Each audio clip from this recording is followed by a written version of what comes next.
Hi, this is Mike Mitchell with Progressive Church Media, and this is another of our tutorials. Just giving you ideas and tips for how you can hopefully enhance your worship experience. And this tutorial actually is inspired by some recent emails I've received. By the way, I love to get your emails and suggestions, so please feel free to send them in. Um, a couple of people said, that they loved the PowerPoint templates, but they were looking for ways that they could perhaps even further customize them, which is frankly music to my ears. That's exactly why I create them. I want you to take them and look at them as a foundation that you can modify, edit, tweak, really to do whatever you need to make them your own and to really enhance your worship. In particular, a couple of the emails I've had recently have said, that they want everything to have a very consistent look and feel. Whether it's time for the scripture reading or communion or whatever, they want everything to kind of go together in terms of the PowerPoints they're using. Again, music to my ears. So let me just show you how you can actually do that. So I have just called up here. This is the Tulips PowerPoint template that I published a little bit earlier this year. And, again, with all of these, I try to give you just kind of the basic foundation. And, I use pretty plain fonts. That is on purpose.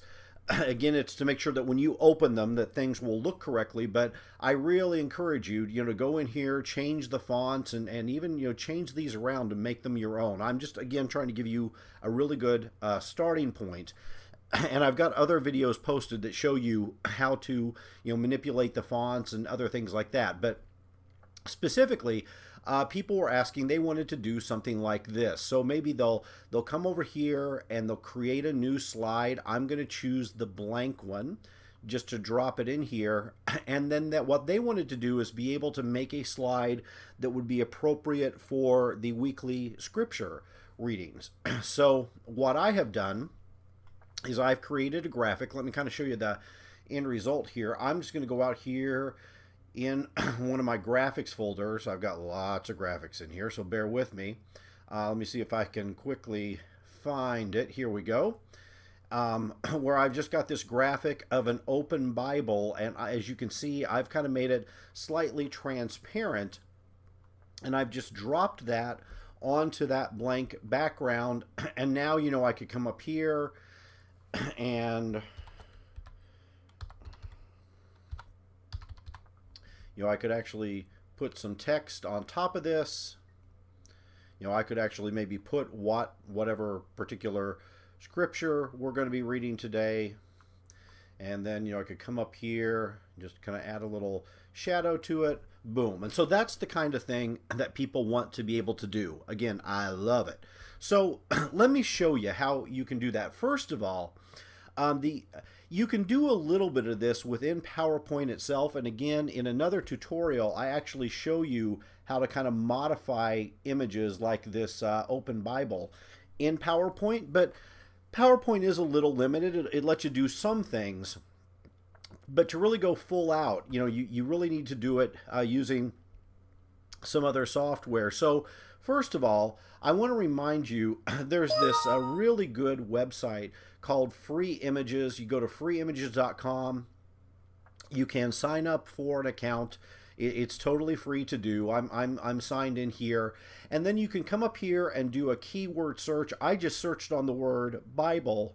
And as you can see down here, I've got now 28 pages of photographs and imagery of the Bible. And most of these, almost all of these, are free for you to use, especially as a church. So, you literally just kind of come through here, find the one you want. If you hover your mouse, you can kind of see, a better version of what it's going to look like. And then you just click them and download them and use them. And you could easily find one of these that you like. One of the things I noticed, I was looking through here a little bit earlier, somebody has taken the time to actually do an open Bible page for all of the books of the Bible. Unbelievable. So if you really want to get fancy, go here to freeimages.com, search on the word Bible, and you'll have to probably go over a couple of pages to find these. But then, if you happen to be doing something from First Timothy, grab that and you could really customize from week to week. So anyway, I went through here and what I did is I actually found this graphic. Let me switch it back to this kind of open Bible. And what I did is I brought it into to Photoshop. Now, again, I realize not everybody has access to Photoshop, but I want to show you how you do this in case you happen to know somebody who has Photoshop. You can kind of maybe get them to help you do that. So I've just opened up this image of this open Bible. And here's one thing you want to kind of look for. When you're looking for your images, you want to find things that have a good amount of contrast. You notice how this open Bible is on this black background, so there's a lot of contrast there. That's the kind of thing you're looking for, and if you find something like this, it becomes so easy in Photoshop to kind of crop out that background. What I do is I come over here and I select the magic wand tool, which is one of the tools in Photoshop, and it really, really is magic. And now what I do is I simply click with my mouse anywhere in this black area, and you'll see how it has selected that shape. Now, I actually don't want the background. That's what you can see is selected now. I actually want the Bible. And so the way to do that is just to very quickly invert my selection. So within Photoshop, I come up here, select, inverse, and now magically it selected the opposite of whatever I had. So now I have the Bible selected. I'm going to come over here to the edit menu and choose copy. I've captured that into my clipboard. Now I'm going to go file, new. I want to make sure this says clipboard, and I want this background contents to say transparent. Everything else you can just leave alone. Clipboard and transparent. I hit OK. So now I have this as a transparent background, and if I go edit, paste, there is that Bible, and you can see it's put it as a layer over here in Photoshop. Now what I want to do, because the effect I was going for was to kind of have it a little bit transparent, you can see there. So what I simply did is with that layer selected, my Bible layer, over here where it says opacity, I just, right now it's at 100%, I want to get rid of that, and I dropped it down to about 40. This is really just kind of personal preference. So you get it where you want it, and now here's the other big trick. You go File, Save for Web. So not save or save as, save for web. And then, let me scoot this over a little bit so you can see it better. Under this, you want PNG24.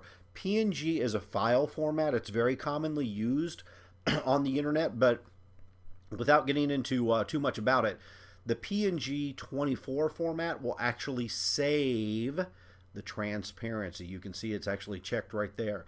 So I want this version, the PNG version, not a JPEG version. I want the PNG24 version, so look for that.